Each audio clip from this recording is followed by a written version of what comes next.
Hello, welcome back to my screen space. എല്ലാവർക്കും നമസ്കാരം. പുതിയ വീഡിയോയിലേക്ക് എല്ലാവർക്കും സ്വാഗതം. അപ്പോൾ എല്ലാവരും സുഖമായിട്ടിരിക്കുന്നു എന്ന് വിചാരിക്കുന്നു. ഞങ്ങളിവിടെ സുഖമായിട്ടിരിക്കുന്നു. നാട്ടിലേക്കുള്ള യാത്രയുടെ സെക്കൻഡ് ഡേ ആണ്. അപ്പോൾ ചെന്നൈയിൽ നിന്ന് നാട്ടിലേക്ക് വരുമ്പോൾ ഒറ്റ ദിവസം കൊണ്ട് യാത്ര ചെയ്യാവുന്നതേ ഉള്ളൂ. പക്ഷേ ചില ദിവസങ്ങളിൽ നമുക്ക് അപ്രതീക്ഷിതമായിട്ട് ചെറിയ ചെറിയ ബ്ലോക്കുകളും കാര്യങ്ങളൊക്കെ പല സ്ഥലത്ത് കിട്ടുമ്പോൾ നമ്മൾ ഉദ്ദേശിച്ച സമയത്ത് എത്താൻ പറ്റില്ല. അപ്പോൾ നമ്മളിതുപോലെ ഒരു ബ്രേക്ക് എടുത്തിട്ടാണ് കേട്ടോ പോവാറ്. അപ്പോൾ ഇന്ന് തൃശ്ശൂർ ആണ് സ്റ്റേ ചെയ്തിരിക്കുന്നത്. അത് ഷൈച്ചേൻ്റെ പ്ലാനായിരുന്നു കേട്ടോ, തൃശ്ശൂർ സ്റ്റേ ചെയ്യാമെന്ന്. ഒരു പ്രാവശ്യം ഇതുപോലെ നമ്മൾ വടക്കുന്നാഥ ക്ഷേത്രത്തിൽ വന്നിട്ടുണ്ട്. പാറു കുഞ്ഞായിരുന്നപ്പം, ഒരു 6 മാസമൊക്കെ ഉള്ള സമയത്ത്. പക്ഷെ അകത്തൊന്നും കയറിയില്ല. ഗുരുവായൂർ അവൾക്ക് ചോറൂണ് കഴിഞ്ഞിട്ട് ഞങ്ങൾ ഈ വഴി പോന്നിട്ട് വൈകുന്നേരം നിന്നിട്ട് ഞങ്ങൾ ഇവിടെ ഒന്ന് പുറത്തൊക്കെ ഒന്ന് നടന്നിട്ട് തിരിച്ചു പോയിട്ടോ. അപ്പോൾ അന്ന് മുതൽ പ്ലാൻ ചെയ്യുന്നതാണ്. ആണെങ്കിലും 5 മണിയാവുമല്ലോ നമുക്ക് നട തുറന്ന് അകത്ത് കയറാനായിട്ട്. അപ്പം അത്ര നേരമൊന്നും വെയിറ്റ് ചെയ്യാനായിട്ട് പറ്റില്ലായിരുന്നു. നമുക്ക് തിരിച്ച് വീട്ടിലേക്ക് വരണ്ടേ. കുഞ്ഞു വാവയൊക്കെ ഉള്ളതുകൊണ്ട് ഒരുപാട് ലേറ്റ് ആവണ്ടെന്ന് പറഞ്ഞിട്ട് നമ്മൾ അകത്ത് കയറിയില്ല, പെട്ടെന്ന് തിരിച്ചു പോന്നു. അപ്പോൾ ഞങ്ങൾ ഇന്ന് ആ ഒരു ഇതാണ് മനസ്സിൽ അന്ന് തുടങ്ങി കൊണ്ടുവരുന്ന ആ ആഗ്രഹമാണ് കേട്ടോ ഇന്നിപ്പം നമ്മൾ നടത്താൻ പോണേ. അപ്പോൾ ഞാൻ 6 മണി ആയപ്പോഴേ എഴുന്നേറ്റു. 6 മണിക്ക് എഴുന്നേറ്റ് റെഡിയായി പെട്ടെന്ന് പോയി കഴിഞ്ഞാൽ നമുക്കധികം വെയിലൊന്നും ഇല്ലാതെ തന്നെ അമ്പലത്തിൽ തൊഴുതിട്ട് പോരാലോ എന്ന് വിചാരിച്ചിട്ടാണ്. അപ്പോൾ ഞാൻ എഴുന്നേറ്റ് ഒരു കട്ടൻ ചായ ഇട്ടു. അങ്ങനെ അതും കുടിച്ച് നമുക്ക് പെട്ടെന്ന് പോവാം. നമുക്കത് കഴിഞ്ഞിട്ട് ഇവിടുത്തെ ഏതെങ്കിലും നമുക്കിങ്ങനെ ഫേമസ് ആയിട്ടുള്ള ഏതെങ്കിലും ഒരു കടയിൽ പോയിട്ട് എന്തെങ്കിലും ബ്രേക്ക്ഫാസ്റ്റും കഴിച്ചിട്ട് പോരാന്നുള്ളതാണ് ഇന്നത്തെ പ്ലാൻ. അപ്പോൾ പാറു നല്ല ഉറക്കമായിരുന്നു. കഴിഞ്ഞ ദിവസം യാത്രയുടെ ക്ഷീണമൊക്കെ ഉണ്ടായിരുന്നു. പിന്നെ പാറുവിനൊക്കെ എഴുന്നേൽപ്പിച്ച് കുളിപ്പിച്ച് അങ്ങനെ ഞാനും പാറുവും ഒക്കെ റെഡിയായി. അങ്ങനെ ഞങ്ങളിത് ആ താഴത്തേക്ക് പോവാണ്. അപ്പോൾ നമ്മൾ താമസിച്ചിരുന്നത് തൃശ്ശൂരുള്ള തൃശ്ശൂർ ടവേഴ്സ് എന്ന് പറഞ്ഞിട്ടൊരു ഹോട്ടലിലാണ്. അത്യാവശ്യം നല്ലൊരു ഏരിയ ആണിത്. അപ്പോൾ ഇത് തൃശ്ശൂർ ടൗൺ തന്നെയാണ്. നമ്മുടെ വടക്കുന്നാഥ ക്ഷേത്രത്തിൽ നിന്ന് ഏകദേശം ഒരു കിലോമീറ്റർ ദൂരമുണ്ട് ഇവിടുന്ന്. 1.5 കിലോമീറ്റർ 1 കിലോമീറ്റർ എന്തോ ഉള്ളൂ. നല്ലൊരു ഹോട്ടലാണ്. അപ്പം ഞങ്ങളിത് ആ വരവിൽ സന്ധ്യ ആയപ്പോഴേക്കും നമ്മൾ സ്റ്റേ ചെയ്യാമെന്നൊന്ന് കൺഫേം ചെയ്ത് കഴിഞ്ഞപ്പം വണ്ടിയിലിരുന്നതിന് ഞാനൊന്ന് ഗൂഗിൾ ചെയ്ത് നോക്കിയിട്ട് കുറച്ച് റേറ്റിംഗ് കാര്യങ്ങളൊക്കെ നോക്കി ബുക്ക് ചെയ്തതാണ് കേട്ടോ. ഇതാണ് തൃശ്ശൂർ ടവേഴ്സ്.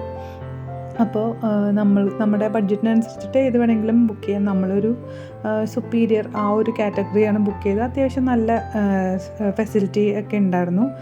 പെട്ടെന്ന് നമുക്ക് നോക്കിയിട്ട് വേറെ കുറച്ച് സ്ഥലങ്ങളൊക്കെ നോക്കിയായിരുന്നു അത് തൊട്ടടുത്തുള്ളത്. പക്ഷെ അതൊക്കെ ഈ തൃശ്ശൂർ പൂരം കഴിഞ്ഞിട്ടുള്ള ആ വീക്കെൻഡ് ആയത് കാരണം കൂടുതൽ ആൾക്കാർ ഇവിടെ വിസിറ്റ് ചെയ്യാൻ വരുന്നത് കൊണ്ടാണെന്ന് തോന്നുന്നു എല്ലാം ഫിൽഡായിരുന്നു. പിന്നെ നോക്കി വന്നപ്പോൾ നമുക്കിത് പെട്ടെന്ന് കിട്ടി. അങ്ങനെയാണ് ഇവിടെ താമസം കേട്ടോ.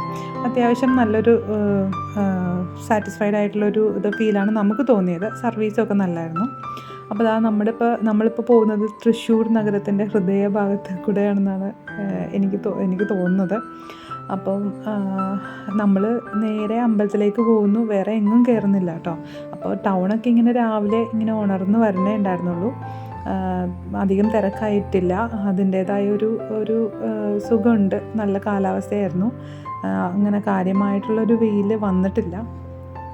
അപ്പോൾ നേരെ കാണുന്നതാണ് കേട്ടോ വടക്കുന്നാഥ ക്ഷേത്രത്തിൻ്റെ ഒരു ഗോപുരമാണ്. അപ്പോൾ ഇവിടെ പല ഇങ്ങനെ സ്റ്റാച്യൂസ് ഉണ്ടല്ലോ. അപ്പോൾ അതിൽ ശക്തൻ തമ്പുരാനുണ്ട്, വേളിത്തമ്പി ദളവയുണ്ട്. അങ്ങനെ ഓരോന്നൊക്കെ ഞാനിങ്ങനെ പോകുമ്പോൾ ഒന്ന് ഫോക്കസ് ചെയ്യാൻ ട്രൈ ചെയ്തു. പക്ഷേ അത് ശരിക്കും കിട്ടിയില്ല കേട്ടോ.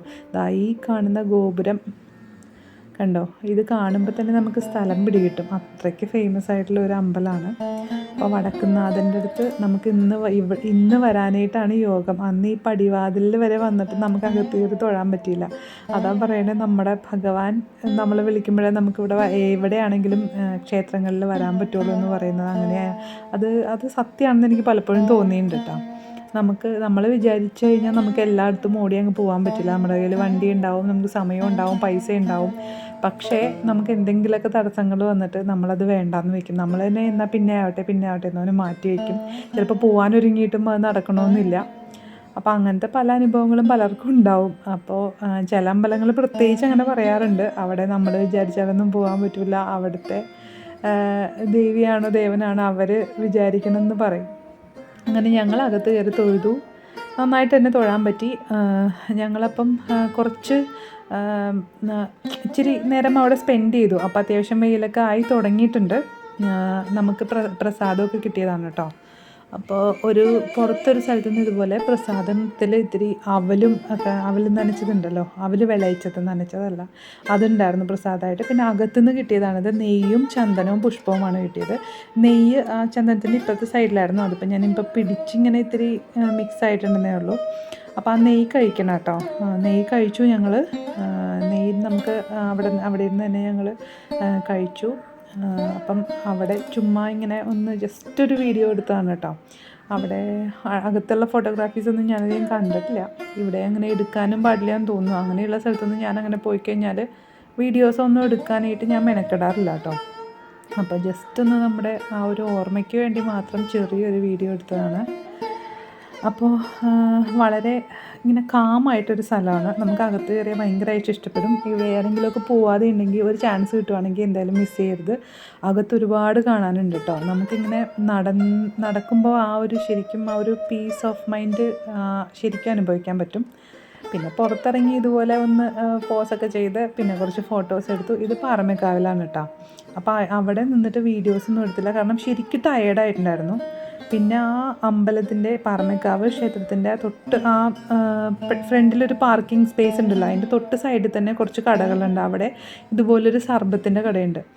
അവിടെ പാൽ സർബത്തും ഉണ്ട്, ഈ സാധാരണ സർബത്തും ഉണ്ട് കേട്ടോ. പാൽ സർബത്ത് ഇഷ്ടംപോലെ ആൾക്കാർ കുടിക്കുന്നുണ്ടായിരുന്നു. പിന്നെ ഞങ്ങൾ ട്രാവലൊക്കെ ചെയ്യാനുള്ള കാരണം ഇനി കഴിക്കാത്ത ഒരു സാധനം കഴിച്ച് പ്രശ്നമാക്കണ്ടെന്ന് വിചാരിച്ചിട്ട് കഴിച്ചില്ല. എനിക്ക് ഈ സോഡ സർബത്താണ് എനിക്ക് ഏറ്റവും ഇഷ്ടം. നാട്ടിൽ വന്നു കഴിഞ്ഞാൽ ഞാൻ മിക്കവാറും ഫസ്റ്റ് ഡേ തന്നെ പോയി കഴിക്കുന്ന ഒരു സാധനമാണ് സോഡ സർബത്ത്. എനിക്ക് ഭയങ്കര ഇഷ്ടമാണ് കേട്ടോ. അപ്പം അന്ന് തന്നെ നമ്മൾ എന്തായാലും വീട്ടിലെത്തുന്നതിന് മുമ്പ് സർബത്ത് കഴിച്ചു. നല്ല സർബത്തായിരുന്നു. നല്ലൊരു റിഫ്രഷിങ് ആയിരുന്നു. ശരിക്കും ചൂടുണ്ടല്ലോ നന്നായിട്ട്. അപ്പോൾ ആ ചൂടത്ത് നമുക്ക് അതിങ്ങനെ ഉള്ളിലേക്ക് പോകുമ്പോൾ ഇറങ്ങിപ്പോകുന്നത് ശരിക്കും അറിയാൻ പറ്റും കേട്ടോ, തണുപ്പ്. അപ്പോൾ അതൊക്കെ കഴിഞ്ഞതാണ് ഞങ്ങൾ നേരെ പാർക്ക് ചെയ്ത് വെക്കുന്നിടത്ത് പോയിട്ട് വണ്ടി എടുത്ത് നേരെ പോയത് ഹോട്ടൽ ഭാരതിലേക്കാണ് കേട്ടോ. തൃശ്ശൂരത്തെ ഒരു ഫേമസ് ഹോട്ടലാണ് ഭാരത് ഹോട്ടൽ. അവിടുത്തെ മസാല ദോശയാണ് അവിടുത്തെ ഫേമസ്. പിന്നെ ഊണുണ്ടായിരുന്നു. ഞങ്ങൾ ചെന്ന സമയത്ത് കുറച്ച് ലേറ്റ് ആയിട്ടുണ്ടായിരുന്നു തൊഴുതിറങ്ങി വന്നപ്പോൾ. അപ്പം ഊണ് കഴിക്കാനായിട്ടാണെങ്കിൽ കുറച്ച് അകത്തേക്കുള്ള സ്പേസിലിരിക്കാം, അല്ലെങ്കിൽ ഇപ്പം ഞങ്ങളിരിക്കുന്ന ആ സ്പേസിലാണ് ഇരിക്കേണ്ടത്. അപ്പോൾ നമുക്ക് മസാല ദോശയായിരുന്നു. ബ്രേക്ക്ഫാസ്റ്റ് കഴിക്കാതല്ലേ പോയത്. അപ്പം മസാല ദോശ കഴിച്ചു. നല്ല ടേസ്റ്റ് ഉണ്ടായിരുന്നു കേട്ടോ മസാല ദോശ. വെറുതെ പറയല്ല ആൾക്കാർ, അത്രയും ടേസ്റ്റുള്ള മസാല ദോശ തന്നെയാണ്. ആ മസാല ഒരു പ്രത്യേക ടേസ്റ്റായിരുന്നു. ഒരു പ്രത്യേക തരം നല്ലൊരു മഞ്ഞ കളറും പിന്നെ ആ മസാലയ്ക്കൊരു പ്രത്യേക രുചിയുണ്ട്. വടയും നല്ലതായിരുന്നു. ചട്നി അടിപൊളിയായിരുന്നു. ഞങ്ങൾ ഈ ഒരു ചട്നി ഉണ്ടല്ലോ, പ്ലേറ്റിലിട്ടിരിക്കുന്ന ചട്നി, ആ ചട്നി എനിക്ക് അത്രയ്ക്ക് അങ്ങോട്ട് ഒരു ഇത് തോന്നിയില്ല. കാരണം തമിഴ് സ്റ്റൈലിലുള്ളൊരു ചട്നി, വേറെ അടിപൊളി ചട്നി കുറേ കഴിച്ചിട്ടുള്ളതുകൊണ്ടായിരിക്കും എനിക്ക് അത്ര ഇത് തോന്നിയില്ല. തേങ്ങാ ചട്നി അടിപൊളിയായിരുന്നു. അതും ഇതുമാണ്. പിന്നെ സാമ്പാറും നല്ലതായിരുന്നു. അത് കഴിച്ച് ഞങ്ങൾ നേരെ വണ്ടി ആ സൈഡിലെ ഈ റെസ്റ്റോറൻറ്റിൻ്റെ ഫ്രണ്ടിലൊന്നും പാർക്കിംഗ് ഇല്ല. തൊട്ട് സൈഡിൽ തന്നെ അവരുടെ തന്നെ പാർക്കിംഗ് ഉണ്ട്. ആ സ്പേസിൽ വണ്ടി പാർക്ക് ചെയ്തിട്ടാണ് ഞങ്ങൾ പോയത്. അത് കഴിഞ്ഞ് നേരെ റൂമിൽ പോയി വെക്കേറ്റ് ചെയ്ത് നമ്മൾ നേരെ വീട്ടിലേക്ക് പോന്നു കേട്ടോ. നമുക്ക് പിന്നെ അധികം സമയം വെയിറ്റ് ചെയ്തില്ല. പിന്നെ ഊണൊന്നും കഴിക്കാൻ നിന്നില്ല. കുറച്ച് ലേറ്റ് ആയാലും വീട്ടിൽ തന്നെ പോയിട്ട് കഴിക്കാം എന്ന് പറഞ്ഞിട്ട് ഞങ്ങൾ നേരെ പോവുകയാണ്. അപ്പോൾ ഇപ്പോൾ ഏകദേശം ആലുവയൊക്കെ എത്തി.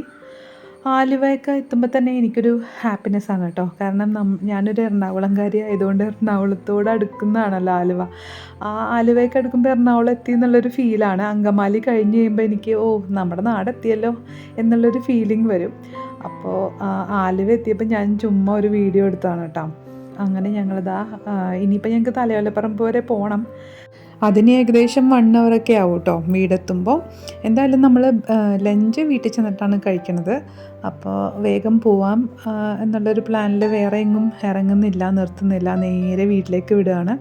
അപ്പോൾ നമ്മൾ എറണാകുളം ഏകദേശം ആ ഒരു ആലുവ കഴിഞ്ഞു, പിന്നെ അങ്ങോട്ട് പോയിക്കൊണ്ടിരിക്കുകയായിരുന്നു. അപ്പോൾ അവിടെ നമ്മുടെ വീടെത്താനായിട്ട് ഒരു അരമണിക്കൂറൊക്കെ ഉള്ള സമയത്ത് നന്നായിട്ട് ഇരുണ്ടുകൂടി, മാനിങ്ങനെ ഇരുണ്ടതായി ഇതുപോലെയായി. ഇപ്പം മഴ പെയ്യുന്നുള്ള രീതിയിലായി. വലിയ കാറ്റൊന്നും ഉണ്ടായിരുന്നില്ല, പക്ഷേ ഇപ്പം മഴ പെയ്യുന്നുള്ളൊരു ശരിക്കും അത് എക്സ്പെക്റ്റ് ചെയ്തു. പക്ഷേ കുറച്ച് കഴിഞ്ഞപ്പോഴേക്കും ഈ മഴക്കാരൊക്കെ അങ്ങ് ചെറിയ കാറ്റടിച്ച് പോയിട്ടാണ്, മഴയൊന്നും പെയ്തില്ല.